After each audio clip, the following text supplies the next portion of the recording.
Dhunghutti Gutunbari Gimbizio Wata Bandungukai Ulamungu. My name's Craig Ritchie. I'm a Dhunghutti man and with connections to the Biripi people. Our country stretches from the mountains of the New England Ranges on the east coast of New South Wales down to the Pacific Ocean. Glad to be here this morning and acknowledge the traditional owners of this place and First Nations people in the room this morning. So you'll notice immediately that the name on the screen is Darren Godwell. I'm not Darren Godwell. Darren Godwell is an Aboriginal man, works in this space, and but unfortunately lives in Queensland. And I think he could get out, but wouldn't be able to get back in because of the current travel restrictions. So he's asked me to deliver this presentation on his behalf about the Australian Indigenous Network for Trade, Investment, Trade and Export. So I'm just going to get a little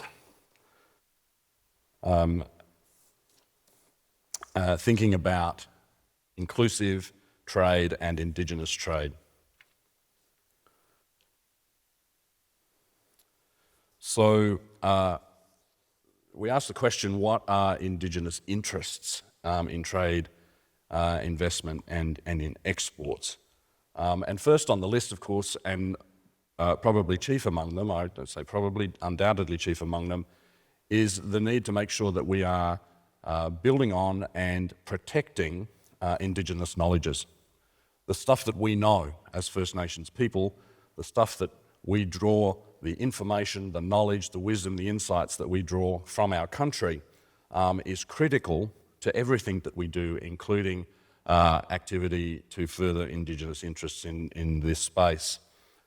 Ensuring that commercialisation of that knowledge where it's appropriate and where it's agreed is on agreed terms, and then drawing greater private investment inflows to Indigenous-owned enterprises and developments.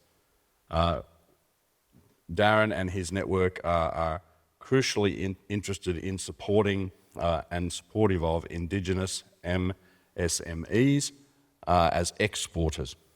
And this, of course, draws on our long history of Indigenous people in trade and commerce. For those of you that may not know this, when Captain Cook sailed his coal barge into Kamay on the 29th of April 1770, apparently discovering us, on our continent there were between 250 300 distinct languages, distinct nation groups present on our continent.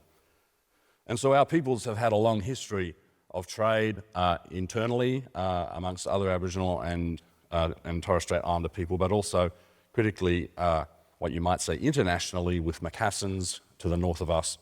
And so drawing on that history, fostering support for our Indigenous businesses in this space, and particularly fostering trade opportunities for businesses owned by Indigenous women. I'll say more about that in a moment. And ensuring that where trade agreements are developed to advance our national interests, understanding that our national interests includes the interests of Indigenous Australians and Indigenous Australian enterprises. So this network promotes Indigenous interests. It, in trade agreements and investment, it brings Indigenous entrepreneurs together and promotes Australia as an attractive destination for global tourism, trade and investment. And we're starting to see that re-emerge, particularly the global tourism, following the 2 horrendous years of pandemic that we've experienced. And we look forward to welcoming lots of you in our country in the near future. In 2019, the Department of Foreign Affairs and Trade drew together several Indigenous companies to a workshop to discuss opportunities and to consider policy development in this space. One of those companies, I2I Global, took up the challenge and mobilised a team of Indigenous business people who founded the Indigenous Network for Investment, Trade and Export. And in 2021, DFAT invited Ignite, that network, to partner with them to develop a trade-led strategy for achieving the Indigenous diplomacy agenda, particularly Pillar 2.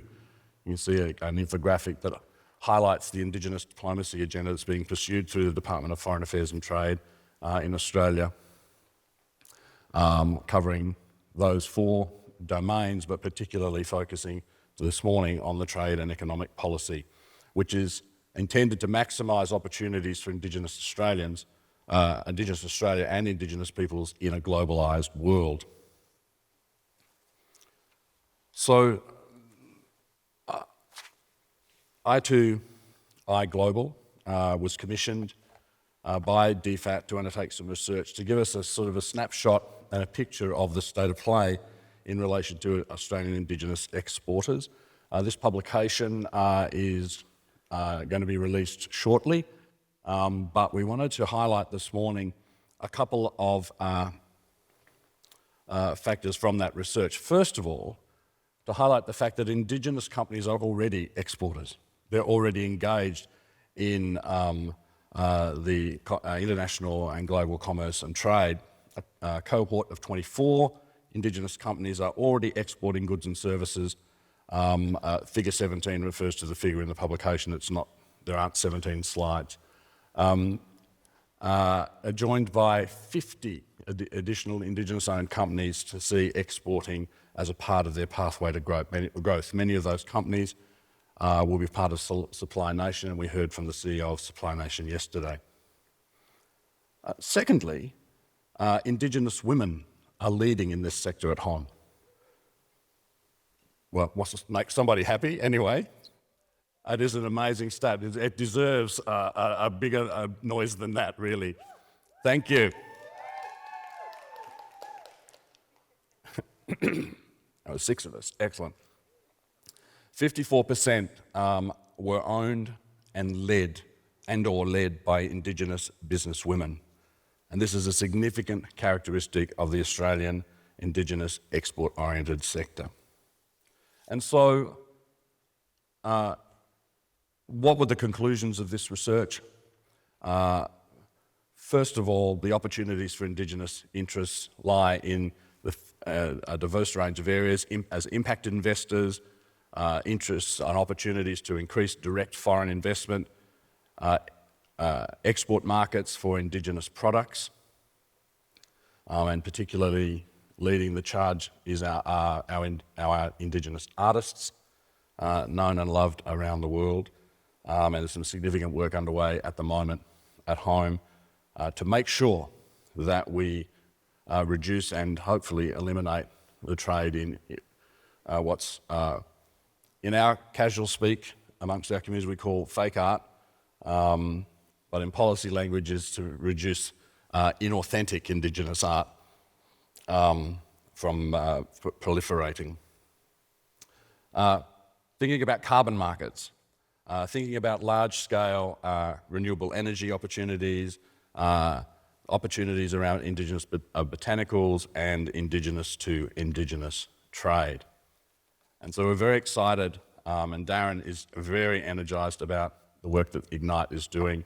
We're seeing amazing growth in our Indigenous businesses at home and an increasing vision, building on our strengths, not positioning us as victims, not positioning us in the back seat, but in the driver's seat, driving forward, pursuing our own agendas, pursuing our own rights, and linking that to trade and investment. There's a few links there for you.